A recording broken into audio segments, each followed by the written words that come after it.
घडवण्याचा प्रयत्न करेल हे माहित होते आम्हाला. त्याला तर आम्ही धडा शिकूच, पण ह्यांचे तोगडे तटाच्या अलीकडे येऊन पडतायत ते कसे? अहो ती लाल माकडं आलेत ना हो त्यांच्याकडे. लांब पडल्याची तोप आणली त्यांनी राजापुरासनं. एकाचं नाव हैदरी आणि एकाचं कीपड. असं वाटतंय कान फार देवी यांचे. यांच्यासोबत हेच करायला हवं. परदेशातून येथे व्यवसायाच्या निमित्ताने आलेले हे इंग्रज राजकारणात ढवळाढवळ करायला लागली तर या मराठी माणसाला विभागून आपल्यावर राज्य करतील.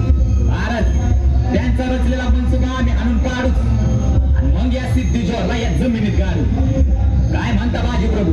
नक्कीच, परंतु या सिद्धीनं पन्हाळ्याला चहूबाजूंनी वेढा घातलाय आणि आपल्याकडील रसदही संपायला लागली. संपूर्ण पावसाळा निघेल असं वाटत नाही. आणि खरं सांगू, या सिद्धी जोहरला हा गड सर करण्यापेक्षा आपल्या महाराजांना जेरबंद करण्यात अधिक रस आहे. तेव्हा आपण जर का हा गड सोडला तर गनिमांचा वेढाही उठेल आणि आपण बाहेर जाऊन नव्या जोमाने प्रतिहल्ला करू शकतो. बाजी प्रभूंचे म्हणणे आम्हाला पटते आहे. नाही, आपण येथून विशालगडावर पोहोचू त्यासाठी तुम्हीच वाट दाखवा. मुजरा महाराज. शिवाकाशी तुम्ही? होय महाराज. महाराज माफी असावी, परंतु आम्ही आमच्या दैवताचं सोंग घ्यावं म्हणतो. सोंग? नाही, कशाबद्दल बोलतायत शिवाकाशी?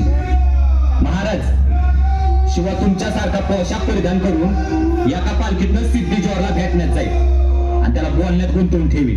आणि आपण इकडे दुसऱ्या पालखीनं मसईचं पठार पार करून घोडखिंडीच्या रस्त्यानं विशालगडावर पोहोचू. नाही, आम्ही आमच्या मावळ्यांना असं दुश्मनाच्या छावणीत जाऊ देऊ शकत नाही. काही दगाफटका झाला म्हणजे? नाही, हे शक्य नाही.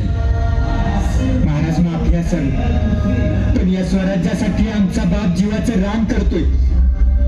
अहो त्याच्यासाठी मरण आलं तर सोनच होईल की. राज जाऊ द्या आम्हाला. शिवा, तुमच्या सारख्या मावळ्यामुळेच तर हे स्वराज्य टिकून आहे.